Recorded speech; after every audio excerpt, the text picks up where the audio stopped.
자, 이번 시간은 이제 마지막 시간이네요. 마지막 시간.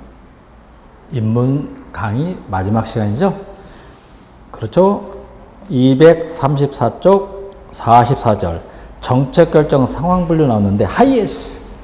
이 하이에스라는 학자는 또 정책결정을 네 가지로 구분하는데 두 가지만 여러분 알면 되겠다. 어떻게 정리하냐면 이렇게 하면 되겠죠. 우리 앞에서 배웠던 건데요. 목표, 반대가 수단이거든. 수단. 그렇지? 그럼 여러분 기억을 쓰도록 목표도 명확하고 수단도 명확하다. 합리모형. 합리모형. 그렇죠? 이제 반대로. 목표도 불명확하고 수단도 불명확하다. 반대니까. 읽어보자. 무슨 모형이다? 점중 모형. 이걸 이제 하이에스라는 학자는 말만 바꿔주는 거야. 잘 보세요. 목표가 갈등, 불명확하다. 목표가 합의가 되어 있다. 명확하다. 수단이 갈등, 수단이 합의. 그 얘기죠. 그럼 잘 봅시다. 목표도 갈등, 수단적 지식도 갈등. 일모형, 뭐다? 정상적 점중주의 영역. 한마디로 점중모형이야. 그냥 1번이 점중모형인데 반대로 4번 보세요. 목표도 합의가 되어 있어.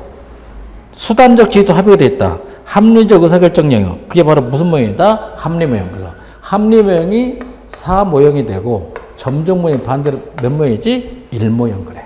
1모형. 아주 간단한 거죠. 아니, 사회실험의 종류가 나오는데요. 사회실험은 비실험적 설계하고 실험적 설계로 나눠지는데, 시험에 많이 나온 것은 실험적 설계 중에서 준실험하고 뭐가 있지? 진실험이 있다 이거야. 요건 이제 제가 기본 강의에서 자세히 설명을 해줄 겁니다. 중요한 거기 때문에 또 여기서 물론 설명하는데 한번 봅시다. 인문서이기 때문에 여러분 맛만 좀 보세요. 어떻게 되는가 봐. 우리가 우유 있잖아. 우유하고 체중하고 어떤 상관관계가 있는가? 상관관계가 있는가? correlation, 상관관계가 있는가를 알아보자. 그럼 실험을 하려면 우리가 실험 통제 집단하고 실험 집단으로 나눠야 돼. 그랬지? 통제 집단은 우유를 주지 않는 집단이야. 변화 조작을 가하지 않는다. 통제 집단. 반대로 우유를 주겠다. 변화 조작을 가하는 집단은 뭐가 되는 거지? 실험 집단이 되는 거야. 또 실험하다 보면 모집단이 있어. 그러지? 모집단. 전체 집단을 모집단 그래. 모집단은 이제 전체지. 전체를 대상으로 실험하면 비용이 많이 드나. 그래서 모집단 대신 이제 표본 집단을 선정해. 무슨 집단이다? 표본 집단 그러지. 표본 집단. 선택된 집단이 표본 집단. 그래서 설계는 두 가지인데 보세요. 이렇게 하는 거야. 비실험적 설계가 있고 실험적 설계가 있다는 거야. 그러면 실험이 아니다 이 말인데, 근데 실험이 아니다 이 뜻이야. 한번 해볼게요. 비실험적 설계는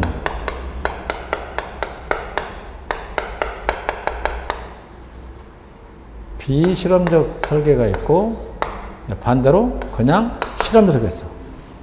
이렇게 하는 거야. 통제 집단을 구성하지 않고 실험 집단만 구성해서 실험하기 전하고 실험이 끝난 후에 양자의 차이를 비교한다. 갖다 비실험적 설계. 타당도가 낮겠죠. 그러면 실험적 설계는 두 가지 있어요. 실험적 설계는 뭐냐면, 실험적 설계는 통제 집단과 실험 집단을 미리 선발한 거야. 미리 선발해서 했다면 뭐가 되지? 실험적 설계. 근데 또 실험적 설계 두 가지 있어. 실험과 유사하다. 뭐가 있다? 준실험. 실험다운 실험을 뭐라 말한다? 진실험. 이게 뭐냐면 준실험은 통제 집단과 실험 집단 간에 동질성을 확보하지 않고 실험을 한다. 준실험 설계. 즉 비동질적인 통제 집단을 선정한다 이거야. 반대로 진짜 실험은 뭐냐? 통제 집단과 실험 집단 간의 동질성을 미리 확보하고 하는 실험을 뭐라 말한다? 실험적 설계. 그 실험다운 실험은 뭐다? 진실험. 타당도 높은 것도 뭐다? 진실험. 실험으로 자주 이용한 것은 뭐가 된다? 준실험이 된다 이거야. 다시 한번 해볼게요. 간단해. 다시 한번.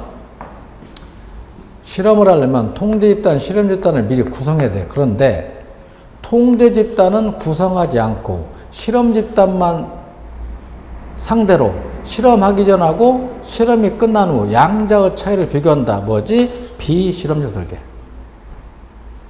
반대로 통제 집단과 실험 집단을 미리 선발해 놓고 실험하겠다. 뭐다? 실험적 설계. 실험적 설계는 두 가지야. 준하고 진이 있어. 그러면 통제 집단과 실험 집단 간의 동질성을 확보하지 못하면 뭐다? 준. 동질성을 미리 확보했다면 뭐다? 진. 요 정도만 해주면 되겠죠.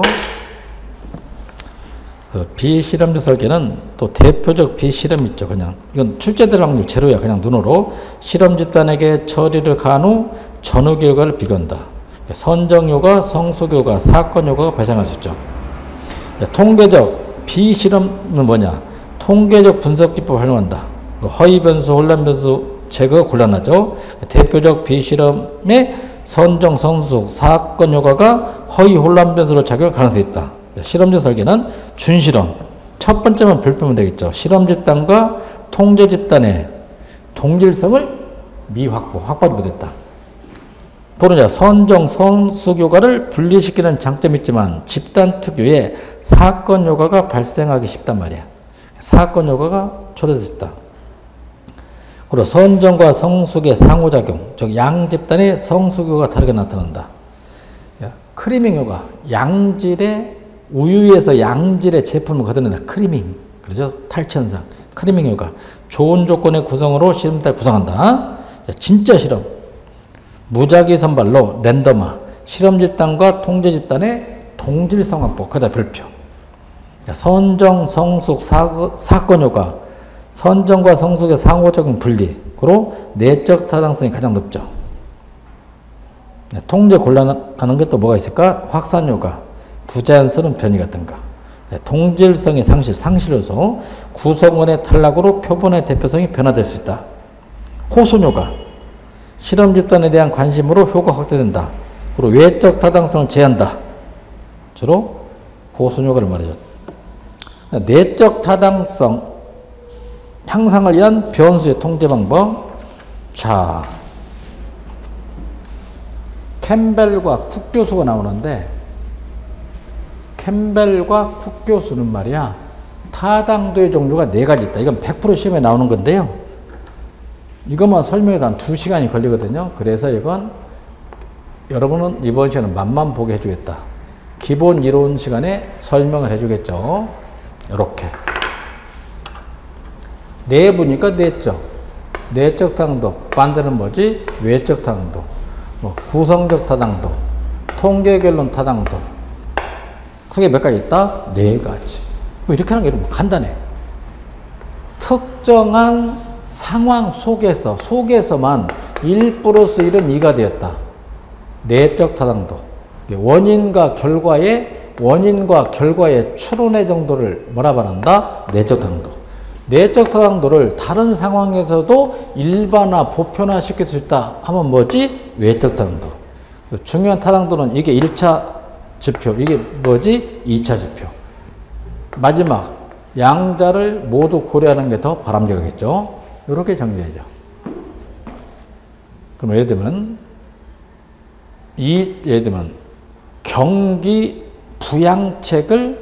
경기를 부양하기 위해서 소득세를 2015년에 10%를 낮췄더니 경기가 부양됐다. 내적 타당도. 그래서 2015년에 소득세 10% 낮춘 것을 2016년에 적용했더니 효과가 나타나더라. 무슨 타당도? 외적 타당도. 이렇게 나타날 수 있죠. 진짜 실험. 진실험은 내적 타당도는 높지만 상대적으로 외적 타당도는 낮다. 무슨 효과 때문에? 호손 효과 때문에. 이렇게 정리될 수 있다. 그럼 내적 타당도를 향상시키는 방법이 뭐가 있는가? 봅시다. 첫째, 통계적 통제가 있죠. 그냥 통계적 통제. 통계적 분석 기법들을 통하여 외부 분석 영향을 제거한다. 두 번째, 이제 포괄적 통제죠. 정책 효과를 파악하기 위하여 사회적으로 설정된 표준과 비교한다. 셋째, 잠재적 통제. 잠재 통제는 뭐냐? 포괄적 통제를 위한 사회 표준을 찾기가 곤란한 경우. 프로그램 집행자, 전문가, 참여자들의 평가로 실험 효과를 확인하자. 넷째만 별표해봐. 랜덤화보다 무작위. 무작위 배정형 통제 별표. 주사위, 던지 홀짝. 주사위, 홀짝제 등을 통하여 구성원을 양집단에 무작위 배정함으로써 양집단의 동질성을 갖게 하는 방식. 축조된 통제, 짝짓기면 매칭, 1대1 매칭, 1대1 짝짓기. 비슷한 대상끼리 둘씩 짝을 지은 다음 하나는 실험집단에, 하나는 통제집단에 배정함으로써 실험집단과 통제집단의 동질성을 확보하면 된다. 두 번째, 빈도 분석에 의한 짝짓기, 빈도 분포에 의한 짝짓기. 각각의 주요 변수에 대하여 실험집단과 통제집단을 유사하게 만드는 방법. 예를 들면 양쪽의 평균 연령을 동일하게 하겠다. 빈도 분포에 의한 짝짓기. 하나만 정리해 줍니다. 내적 타당성을 향상시키려면 인위적 통제가 아니라 보다 무작위 배정이다. 그 다음에 페이지를 넘겨서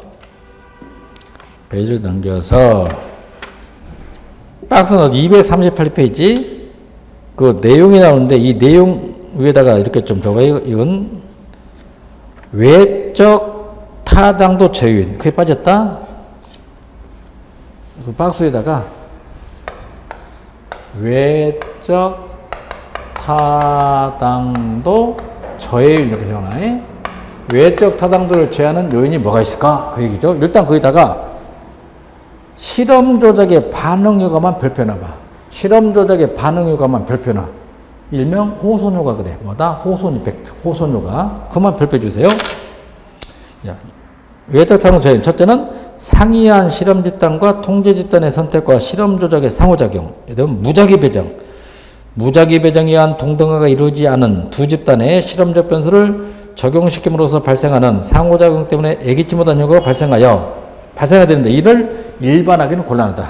그럼 예를 들면 이 100명을 대상으로 실험한 걸 가지고 5천만 명한테 적용하는 것은 무리가 있다 이거야.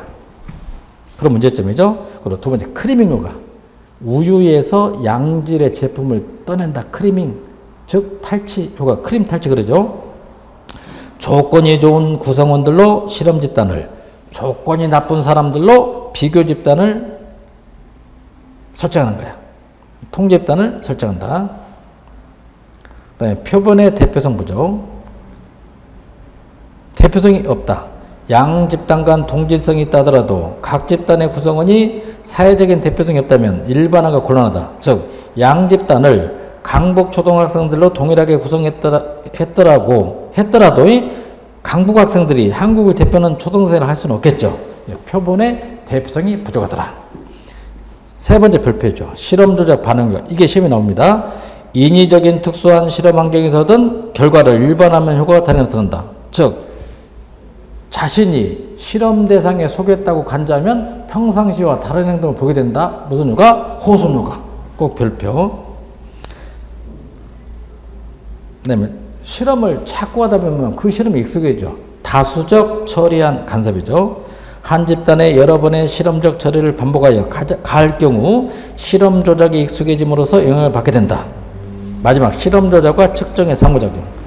프리테스트, 사전 측정이 실험 처리에 대한 피조사자의 감각에 영향을 줄 수 있으므로 그에 따라 얻는 결과를 모집단에 일반하면 바이어스, 편견이 나타난다. 바이어스, 편견이 나타날 수 있다.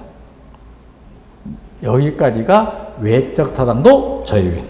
구성 타당도를 다른 말로 개념 타당도 그럽니다. Construct Validity. 처리, 결과, 모집단 및 상황들에 대한 이론적 구성 요소들이 성공적으로 조작화된 정도. 그다음에 찍어봐. 이론적 구성 요소들이 성공적으로 조작화된 정도 하면 구성 타당도. 5번 별표. 통계 결론 타당도를 다른 말로 결론 타당도 이렇게 말하죠. Statistical Conclusion Validity. 1. 정책의 결과가 존재하고 이것이 제대로 조작되었다고 할 때 이에 대한 효과를 찾아내기에 충분한 만큼 정밀하고 강력하게 연구 설계가 이루어진 정도로 정책 실시와 영향의 관계에서 정확도를 의미한다. 그리고 2번 추정된 원인과 결과. 추정된 원인과 추정된 결과 사이에 관련이 있는 데 관한 통계적 의사결정의 타당도. 3번 별표죠. 1종 오류와 2종 오류를 범하게 되면 낮아지는 게 바로 뭐다? 통계 결론 타당도다. 그리고 6번은 이제 지금까지 배웠던 내용이죠.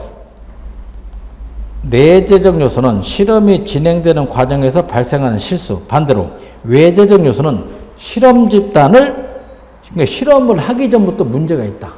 외재적 요소 딱 하나밖에 없어. 선정요가 딱 하나 있죠. 내적 타당도 저희는 두 가지. 외재적과 내재적인데 딱 하나. 외재적 요소는 딱 하나 외워버려. 뭐다? 선발 요소. 다른 말로 선정요가. 이것만 외재적 요인.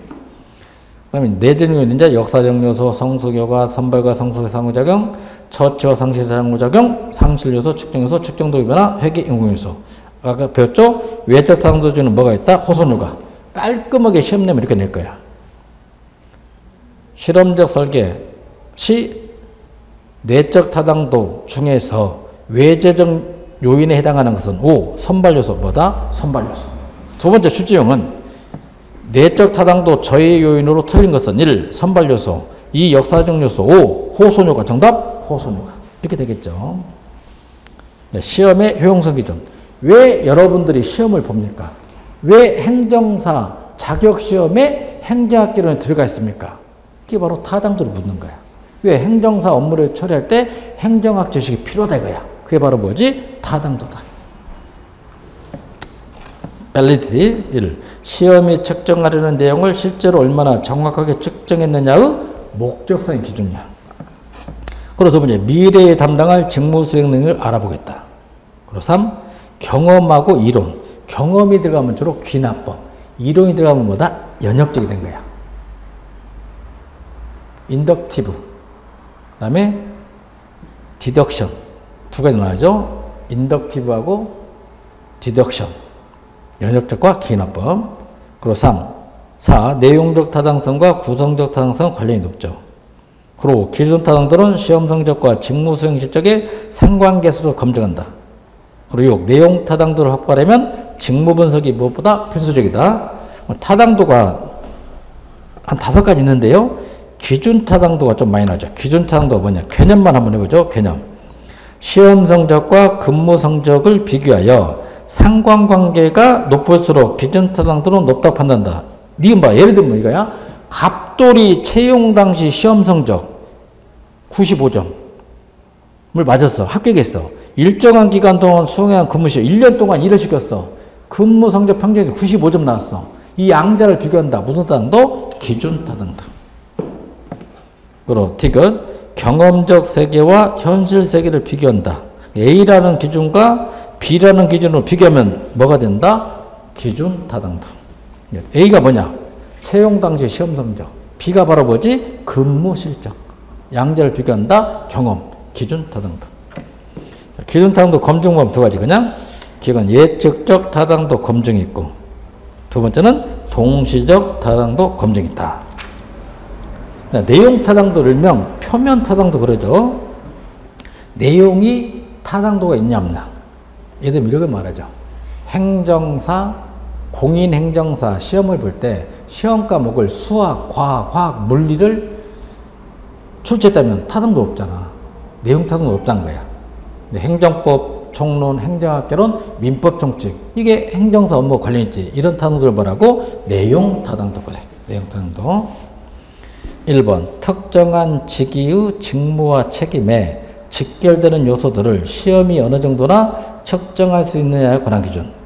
그리고 2번에다 별표하고요. 직무 수행에 필요한 능력 요소. 예를 들면 기술, 지식 등의 측정 정도로서 직무 수행에 필요한 능력 요소와 시험 내용을 비교 분석하여 양자의 부합도를 확인하는 방식으로 검증하죠. 그리고 4번 특정한 직위의 직무와 의무와 책임에 직결되는 요소들을 시험이 어느 정도나 측정할 수 있냐고 하는 기준. 내용 타당성 검증은 직무 수행에 필요한 능력 요소가 조작적으로 전개될 수 있으며 예측 가능할 때, 그리고 시험의 종류가 업적 검사할 때 유효한 방법이 된다. 정확히 직무 수행에 필요한 능력 요소하고 시험 내용을 비교한다. 내용 타당도. 구성 타당도. 일명 개념 타당도, 해석 타당도 이렇게 말하죠. 이론이 아니라 경험이 아니라 이론. 1번만 별표하고 이론적으로 구성된 능력 요소를 얼마나 정확하게 측정하고 있느냐의 정도. 2번 예를 들면 측정에 기반이 되는 이론을 토대로 측정한다. 음주 측정하고 혈액 측정을 비교하는 거야. 이론적으로 음주 측정도 0.1이 나왔어. 혈액 측정도 0.1이 나왔어. 타당도가 있잖아. 그리고 3. 추상적 개념. 추상적 개념이 측정 도구 위에 제대로 측정되는 것을 의미한다. 이게. 추상적인 개념이 측정 도구 위에 제대로 측정되는 의미는 예를 들면 갑돌이가 음주운전했어. 추상적이지. 구체적으로 측정해 봤더니 0.1이 나왔단 말이야. 무슨 타당도? 구성적 타당도. 그리고 4. 구성된 능력 요소라고 하는 것은 경험적으로 포착이 어려운, 즉 구체성 희박하고 모호한 일반적 능력을 인간 행동에 관한 심리학적 이론에 가여 가정한 것이다. 검증 방법이 있는데요. 수렴 타당도 반대가 차별 타당도야. 수렴 타당도 반대가 차별 타당도. 그러면 수렴 타당도가 뭐냐? 같은 개념을 상이한 측정 방법으로 측정했을 때 그 측정값 사이의 상관관계가 높은 경우 그 측정 지표는 타당도 높게 나타난다. 반대로 차별적 타당도는 측정 낮은 경우, 오히려 상관관계 낮은 경우 측정 지표는 타당도 높다. 수렴하고 차별적 타당도 제가 한번 예를 들어볼게요. 이렇게 하는 거예요. 갑돌이가 음주운전 했는가 안 했는가 측정해보자. 측정할 때 첫째 A는 불어 했더니 0.1이 나왔어. 그 다음에 이제 혈액 측정을 했더니 0.1이 나온 거야. 음주 측정에도 동일하게 측정을 했다. 이런 타당도를 말하고 수렴 타당도. 동일할 경우 타당도가 낮다 높다? 높다. 차별 타당도 뭐냐면 잡아. 음주 측정할 때 A는 혈액 채취를 하고 B는 IQ를 가지고 검사를 타당도가 없잖아. 차별 타당도가 낮을수록 상관관계가 낮을수록 오히려 차별 타당도가 낮다 높다? 높다 이 말이지. 이해 타당도는 그냥 눈으로. 그 다음에 우측 시험 효용성의 측정 기준이 나오죠. 타당도, 기준 타당도, 내용 타당도, 구성 타당도. 그 다음에 신뢰도. 동일한 대상에게 동일한 시험을 시간만 달리하여 반복 실시한다. 일관성을 뭐라 부른다? 신뢰도. 객관도. 채점 결과가 일관성일 때 채점자의 주관, 감정이 개입해서 안 된다. 객관도. 난이도. 시험이 너무 어려워도 안 되고 너무 쉬워도 안 돼. 상중하. 50대, 20대 30. 그렇다? 난이도. 시험이 어려운 정도. 상대적 우위를 구분하죠. 마지막 실용도. 시험 실시의 용이성, 관리 비용의 저렴성, 시험 결과 활용성. 그래서 우리 행정사 시험은 토요일날 시험 본다. 강의실 문제 때문에. 뭐 때문에? 실용도다. 이렇게 정리했네요. 그 다음에 신뢰도하고 타당도는요. 필요조건이죠. 신뢰도는 타당도에서 필요조건. 그럼 반대로 타당도는 신뢰도 있어. 무슨 조건? 충분조건이 되겠지. 야, 이 논리학에서 이렇게 말. 논리학에서 인간하고 동물 있잖아. 동물이 더 크잖아. 인간은 동물이 되기 위한 무슨 조건? 충분조건. 충분하다. 충분조건. 반대로 동물은 인간이 되기 위한 무슨 조건이다? 필요조건. 이렇게 정리해. 필요조건. 그 다음에 주민참여 방식 나오죠. 우리나라는 주민참여가 많이 이루어지는데, 제가 공식 알려줄게요. 우리나라에서 선거권, 참여권은 무조건 몇 살이다? 19세야. 통일돼서 19세야. 전부 다. 주민감사 청구. 언제 도입했다? 1999년. 주민들이 감사를 할 수 있단 말이야. 주민감사. 주민발언. 다른 말로 주민조례 개폐 청구제도. 주민들이 조례를 폐지해라, 개정해달라 이거야. 주민발언 1999년. 연도 좀 신경 씁니다. 주민들이 투표할 수 있어. 화장장을 우리 동네에 건설할까 말까? 주민투표. 2004년이죠. 좀 순서를 외워줘야 됩니다. 주민들이 소송 거는 거야. 뭐다? 주민소송. 언제, 몇 년도죠? 2006년도. 네, 주민들이 소환할 수 있어. 야, 시장 나와. 지방의원 나와. 주민소환 언제 도입했다? 2007년도. 가장 최근에 도입한 게 주민소환이다. 근데 주민소환에서 제외되는 사람이 있어. 지방의원도 두 가지 있다. 선출직 지방의원이 있고 비례대표 지방의원이 있어. 비례대표 지방의원은 제외된다. 그것만 좀 신경 쓰세요. 첫째, 도입안 순서 꼭 좀 정리하세요. 법제화된 순서. 직권 반대가 뭐다? 분권이야. 직권 반대는 분권이겠죠. 중앙집권, 지방분권.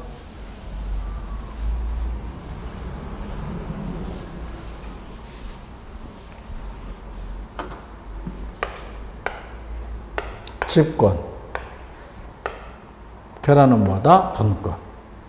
최고 관리자에게 권한이 집중될수록 통제가 필요할수록 뭐다? 집권. 반대로 일선 관리자에게 재량행위가 많을수록 뭐가 되는다? 분권.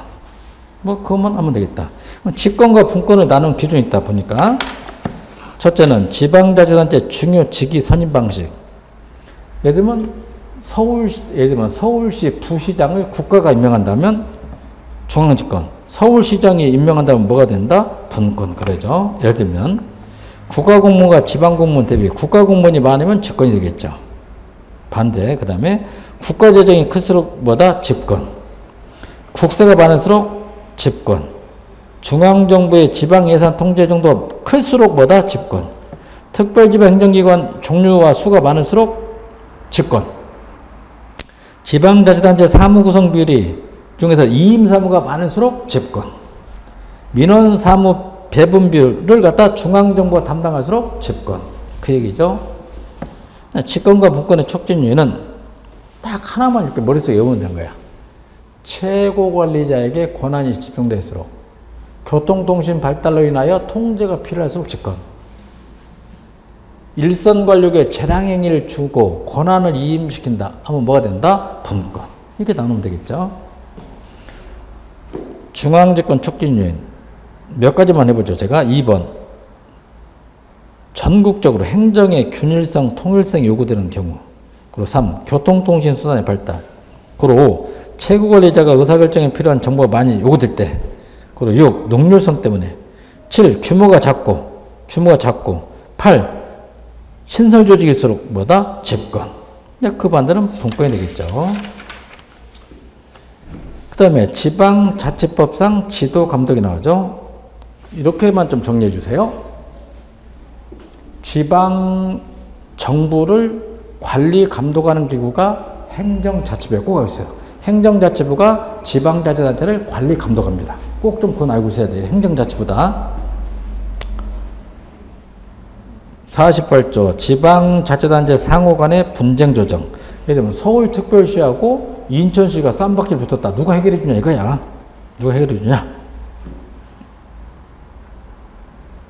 1항 지방자치단체 상호간이나 지방자치단체 장, 상호간 사무를 처리할 때 의견이 달라 다툼이 생기면 다른 법률에 특별한 규정이 없으면 밑줄 행정자치부 장관이나 시도지사가 당사자의 신청에 따라 조정할 수 있어. 행정자치부 장관이나 시도지사가. 그 다음에 3번 좀 보면 3번이 좀 49조 있잖아. 49조에다 좀 별표봐. 두 번째 줄 행정자치부에 가면 행정자치부에 지방자치단체 동그라미 분쟁조정위원회가 있어. 이제 반대로 시도지사 시도에는 지방자치단체 동그라미 지방분쟁조정위원회가 있다. 나눠지죠. 그러면 서울특별시하고 인천광역시가 쌈박질 붙었어. 이때는 행정자치부 내에 지방자치단체 중앙분쟁조정위원회. 그런데 서울시 노원구하고 서울시 도봉구가 쌈박질 붙은 거야. 이때는 서울특별시장 밑에 지방자치단체 지방분쟁조정위원회가 해결한다. 꼭 좀 별표. 그 다음에 이건 법률이기 때문에 그냥 읽어보면 되는데요. 166조 밑줄 지방자치단체 사무에 대한 지도와 지원할 수 있다 이거야. 그 다음에 68조 별표고요. 중앙행정기관과 지방자치단체 간 협의조정.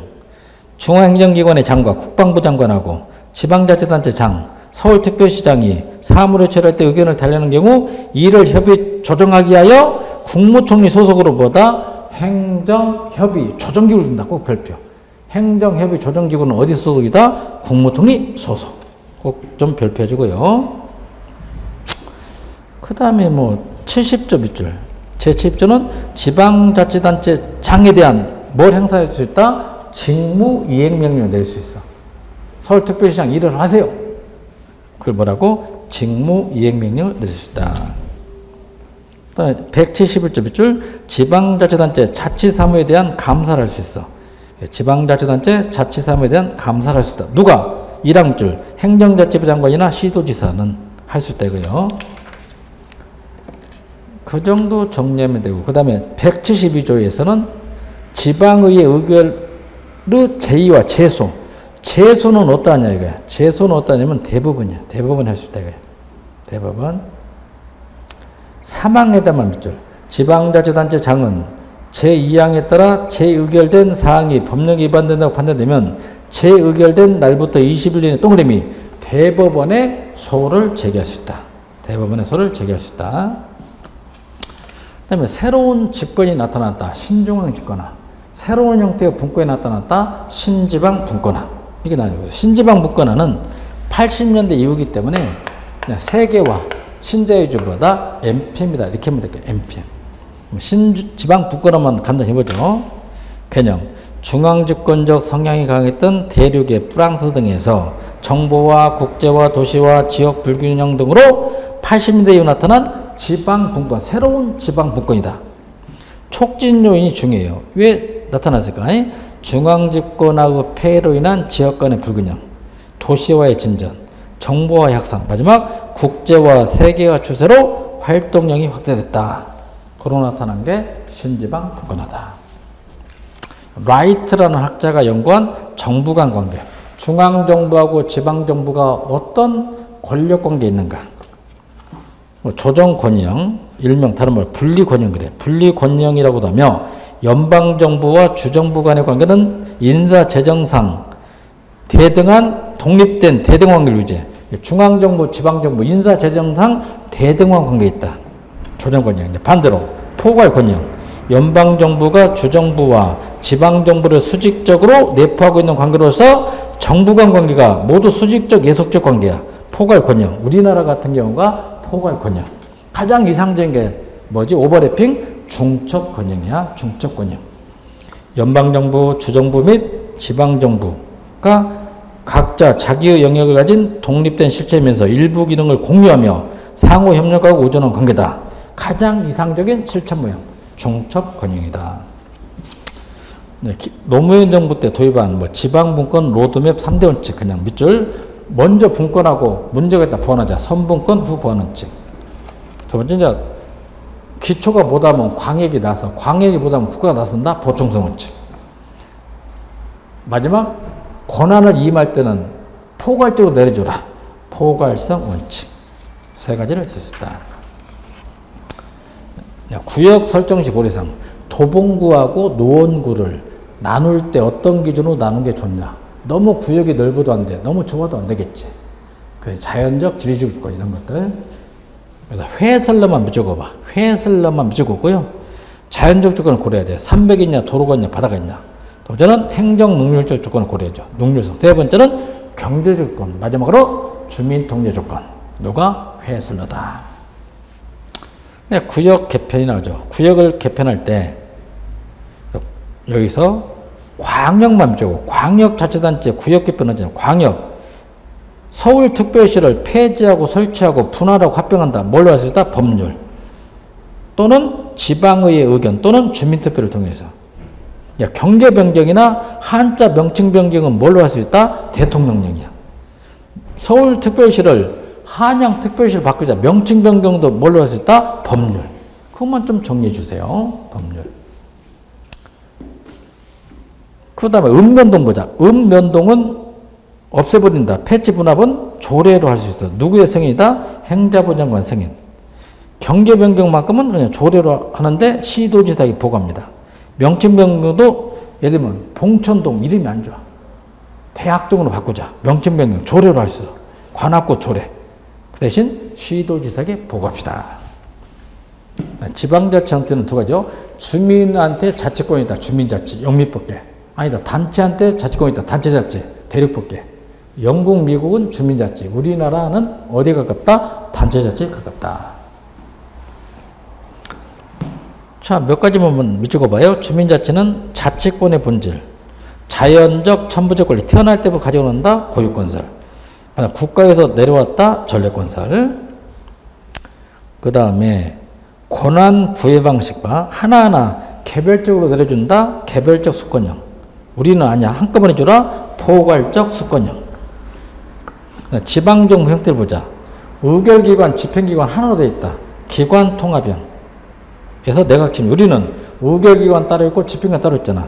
기관 분리형. 즉 대통령 중심제죠. 우월적지 누구 힘이 세냐. 영국은 의결기관. 우리는 누구다? 집행기관. 고유사무, 이임사무 구분받더니 구분하지 않아. 우리 단체자치는 엄격히 구분해. 우리나라는 애매모호하다 이렇게 말해. 지방세, 독립세주의. 우리나라는 주로 뭐다? 부가세다. 이렇게 정리했고요. 그래서 의결기관 따로 있고 집행기관 따로 있다. 서울시 의회 따로 있고 서울시장 따로 있다. 견제균형이 가능하다. 기관 분립형. 우리나라가 여기에 해당되죠. 기준인건비 제도가 있죠. 총액인건비를 바꿔서 뭘로 바뀌었다? 기준인건비 용어를 바꿨죠. 좀 신경 씁니다. 기준인건비. 지방자치단체 기준인건비 제도를 도입해 지자체가 지역별 여건과 행정수에 따라 마음대로 인력 운영을 할 수 있도록 할 방침이다. 그 다음 두 번째 뭐냐. 기준인건비 제도 도입에 따라 앞으로 지자체는 행정자치부에서 제시하는 기준인건비안의 범위에서 총정원을 마음대로 할 수 있게 됐어. 총정원을 마음대로 할 수 있다. 그리고 3. 지금까지는 총액인건비 제도에 따라 행정자치부가 인건비 총액 한도와 지자체의 총정원을 이중으로 관리했으나 앞으로는 인건비만 관리해. 서울시 인건비 2조 주겠다. 이에 따라 지자체는 인력을 늘릴 때마다 행정자치부 승인을 받지 않아도 된다 이거야. 기준인건비죠. 그다음에 계층구조의 장단점. 계층구조. 우리나라는 복층제야. 광역 밑에 기초가 있다. 우리는 중층제. 영국 같은 경우는 광역에 그냥 기초만 있다. 뭐다? 단층제 이렇게 말하죠. 단층제만 해보자. 우리는 광역 밑에 기초가 있어. 근데 광역이 없다. 단층제죠. 중층제는 이제 반대가 되겠지. 장단점, 장점. 1번 이중행정, 이중감독의 폐단을 방지하죠. 두 번째 행정수행의 낭비를 제거하고 능률을 높일 수 있다. 중층제보다 행정체이 명확하겠죠. 4. 기초자치단체의 자치권이나 지역의 특수성, 개별성을 존중합니다. 고로 주민의 의사 여론을 신속하게 중앙정부에 전달할 수 있다. 단점도 있어. 국토가 넓고 인구가 많은 국가에서는 채택이 곤란하죠. 두 번째는 중앙정부의 직접적인 지시와 감독으로부터 자치단체 보고 어려워 중앙집권화가 우려될 수 있다. 그러니 큰 사업을 못 한다는 거야. 기초기 때문에 관광개발, 광역개발 등 광역적 행정이나 개발에 관한 사무처는 어렵겠죠. 제주특별자치도는 행정사 1회 시험에 유사하게 한번 나왔죠. 또 올해 3회 시험에 또 나왔지. 제주도만 유일하게 자치경찰제를 도입한 거야. 자치경찰단을 두는 자치단체 딱은 어디다? 제주특별자치도. 이게 시험에 났단 말이야. 딱 한 줄. 그게 나왔잖아. 3틱은. 자치경찰단장 이제 바꿨어. 총경에서 경무관으로 이제 승격시켜주는데 내년부터. 그래서 자치경찰단장은 도지사가 임명한다. 지방공기업이 나오죠. 지방공기업. 서울시가 가지고 있는 공기업들, SH공사, 메트로공사, 또 뭐 있더라? 도시철도공사, 시설물관리공단, 가락동 농수산물 시장. 이런 거 있잖아요. 지방공기업법. 지방공기업이 2조가 중요해. 2조에서요. 하는 게 뭐냐. 1번 문제가 수도사업, 공업용수사업, 공업용 수도사업, 차량 궤도사업이 캐터필라, 자동차 운송사업, 지방도로사업, 하수도사업, 주택사업, 토지개발사업은 지방공기업으로 처리할 수 있는 사무다. 지방재정력 지표가 나왔네요. 거기서 재정자립도 봐. 재정자립도는 일반회계 예산분의 자주제를 말하죠. 요즘 이제 새로 도입한 게 재정자주도야. 재정자주도가 뭐냐? 일반회계 예산분에 지방세 플러스 세수입 플러스 교부세 플러스 재정보전금 플러스 조정교부금을 나눈 거야. 그렇다 재정자주도다. 이렇게 말하고요. 그 다음에 정책문제의 구조기법이 나오네. 정책문제 구조기법.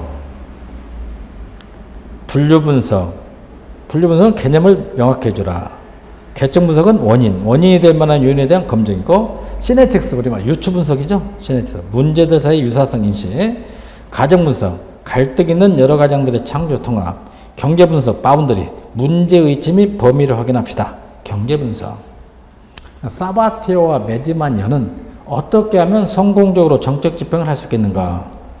첫째, 문제의 성격, 문제처리 용이성, 일본법률, 인과관계 모형 및 적절한 기술이 존재된다.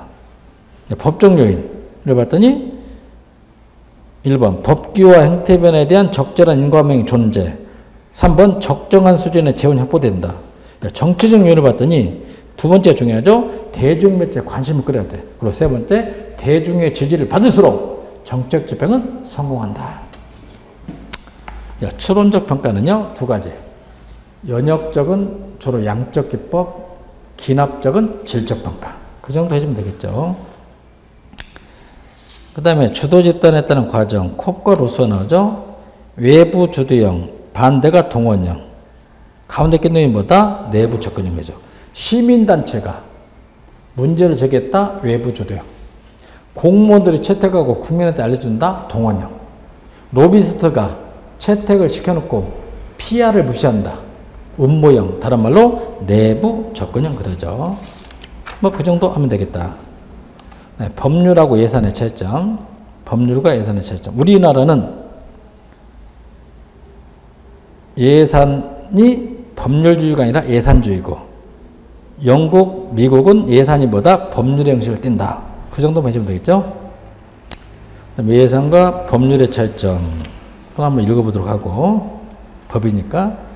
전통적 예산원칙, 즉 입법 부위, 통제 중심, 노이마르크. 2015년 행정사 우리 시험에 나왔죠.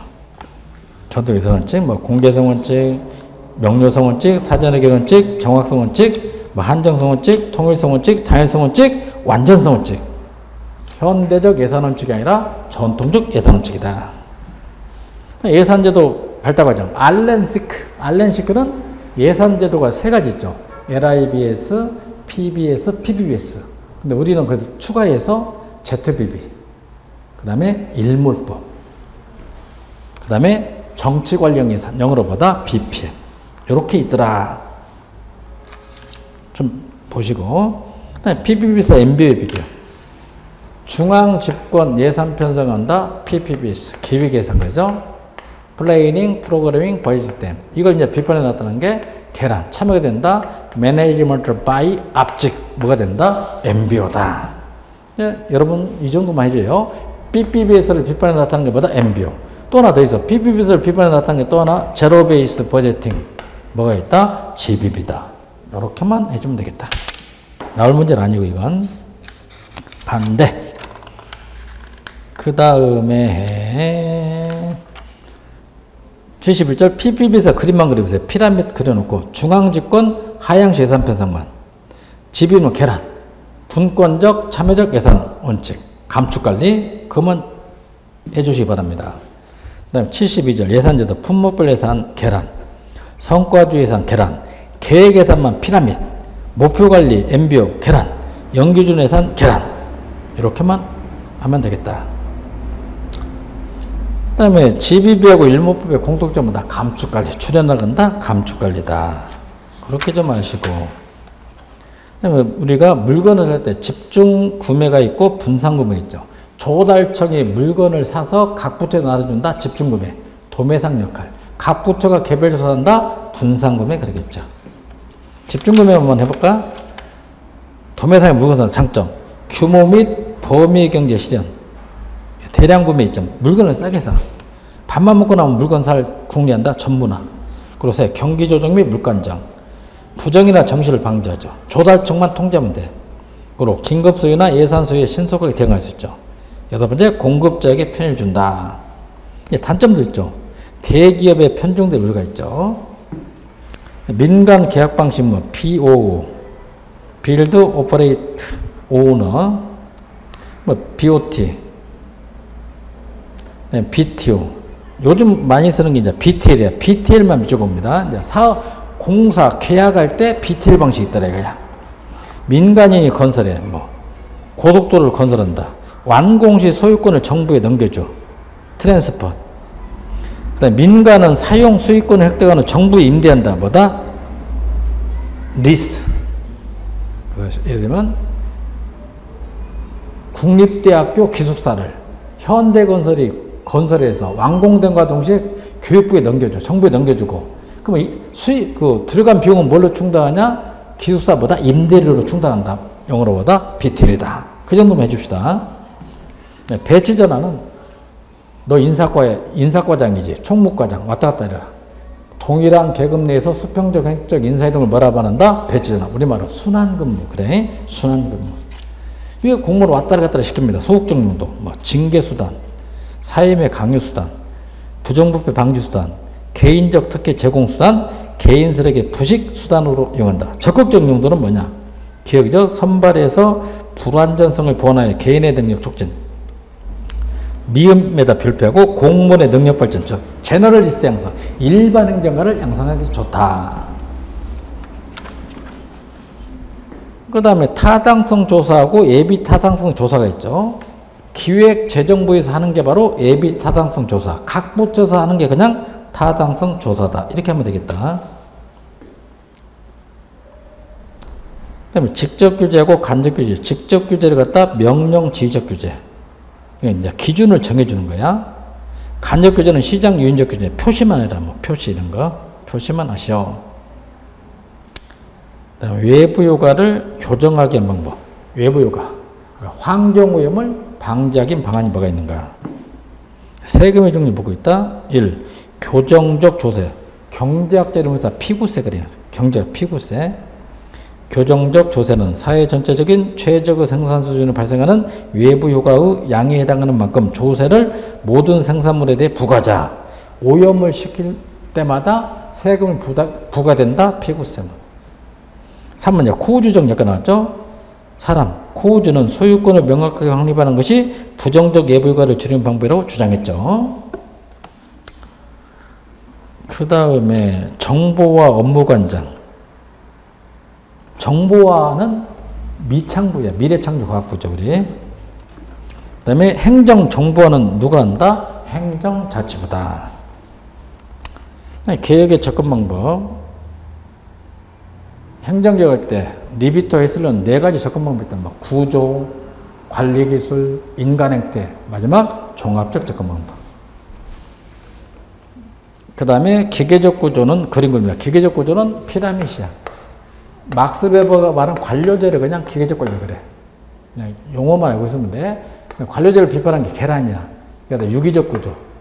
엘빈 토플러는 에도크라시, 그냥 에도크라시다. 요즘 강조하는 조직 바로 뭐다? 계란. 유기적 구조, 에도크라시. 근대 관료제는 피라미드를 말하죠. 그래서 그렇게 말하나 그냥 피라미드하고 계란이다. 용어 정리만. 기계적 구조 한번 해보자. 관료제를 뭐라 말하는가?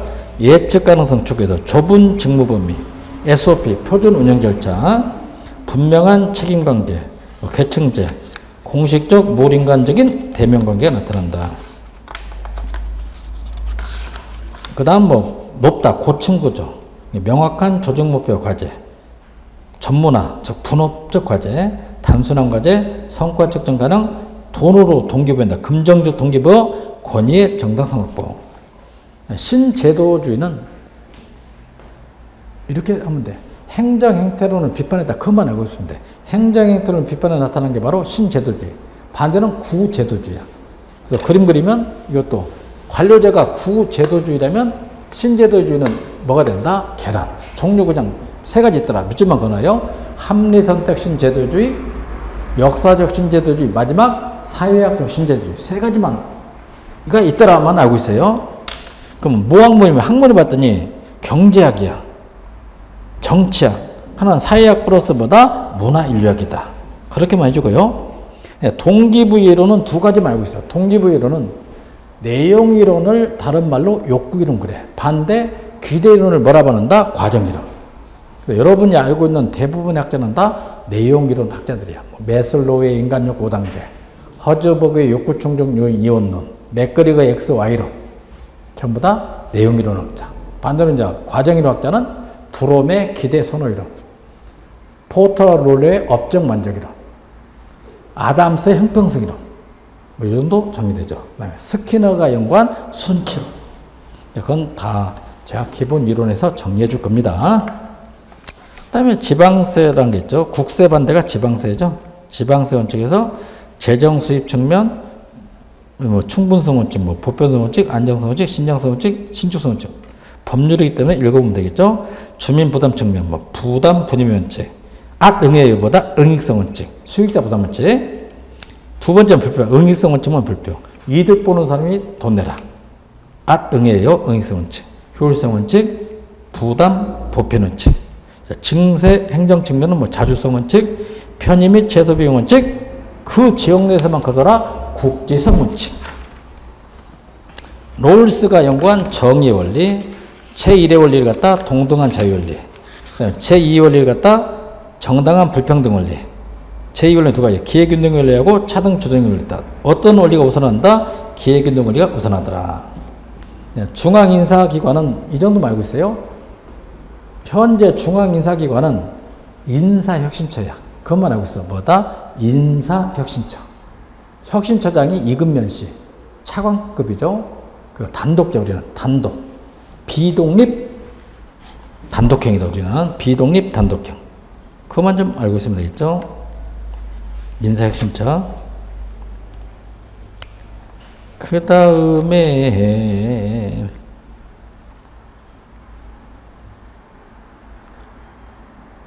의존재원 보죠. 의존재원은 이제 국가가 지방에 내려보낸 의존재원 종류 말고 있자. 지방교부세 하나는 국고보증거래.